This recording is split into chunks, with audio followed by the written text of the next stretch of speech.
Nasa tabi kayo ni Mama Emilio. Paano si Auntie? Ang sabi niya, gusto niyang hindi kasama ang mga ninuno.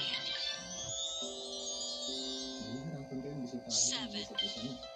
Kailangan pa ba natin magkita pag patay na kami? Kapag patay na, patay na. Lola mo naman, dati na ninermon at mapanghirin. Kaya hindi na rin gumamit ng life. Kung magkasama kami rito, hindi niya masindihin na pagbulan. Kaya ang sabi niya, senyalis daw yun na nagtatampo ang lolo mo sa kanya. Hindi rin niya nasindihan yun.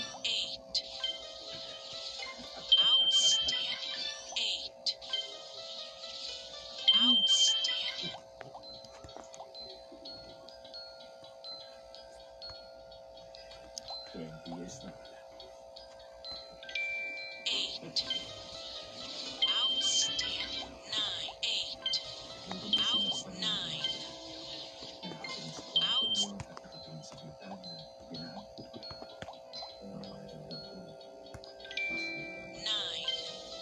Sa kwartong yung kami natutulog ng mama mo nung bumalik kami wala.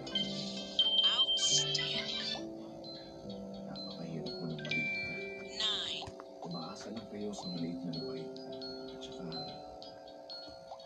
sa isda na binibenta ng lola mo. Hindi ako matalino. Diskarte tulad ng mga nakikinig lang ako sa kanya. Malalim man o mababaw. Baro nga ni ko. Kailangan ng pamilya natin ng malaking pera para sa pag-aaral. Kaya nagtrabaho kami. Kailangan niya at pinala niya ako. Akin naman ang cellphone.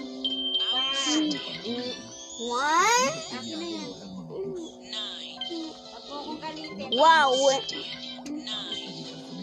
Galit na ako. No. Akin naman. Hindi. Akin na muna.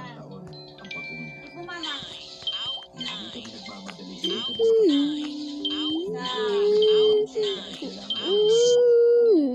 Hey. Hey. Hey. Oops. Oops.